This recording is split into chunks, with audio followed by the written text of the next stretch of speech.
అందరికీ నమస్కారం అండి. అక్షరా ఛానల్కి స్వాగతం, సుస్వాగతం. ఈరోజు కంటెంట్ వచ్చేసి సంక్రాంతి పండుగలో మొదటి రోజు భోగి పండుగ. ఈ భోగి పండుగ రోజు తెల్లవారుజామునే మనమందరం భోగి మంటలు వేసుకుంటూ ఉంటాం. అలానే సాయంత్రం చిన్నపిల్లలకి భోగి పళ్ళు పోస్తూ ఉంటాం. ఈ భోగి పళ్ళు పోయటం వల్ల ఉన్న అంతరార్థం ఏంటో మనం తెలుసుకుందాం. పూర్వము నారాయణుడు అంటే సాక్షాత్తు ఆ మహావిష్ణువు బదరీవనాన్ని సంచరిస్తూ ఉన్నాడు.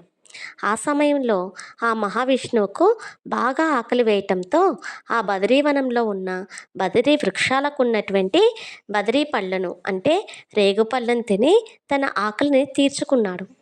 మరి అంతటి ఆ మహావిష్ణువును ఆకలి తీర్చినటువంటి ఆ బదరీ పళ్ళను అంటే రేగుపళ్ళను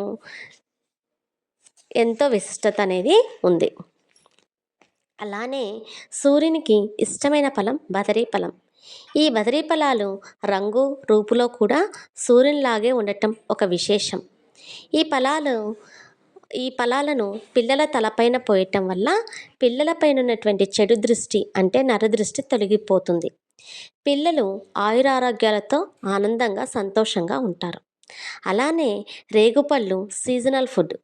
ఈ రేగుపళ్ళు తినటం వల్ల నేత్ర సంబంధ వ్యాధులు, జీర్ణ సంబంధ వ్యాధులు తొలగిపోతాయి. ఇది ఒక మంచి సీజనల్ ఫ్రూట్.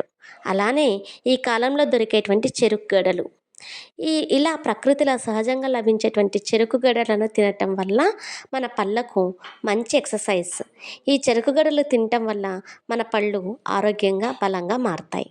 అందువల్ల ప్రకృతిలో సహజ సిద్ధంగా లభించేటువంటి ఈ రేగుపళ్ళు కానీ చెరుకు గడలు కానీ తినటం కానీ మన ఆరోగ్యానికి ఎంతో మంచిది. ఈ కంటెంట్ మీకు నచ్చినట్టయితే లైక్ చేయండి, షేర్ చేయండి, సబ్స్క్రైబ్ చేయండి ఫ్రెండ్స్. Thank you.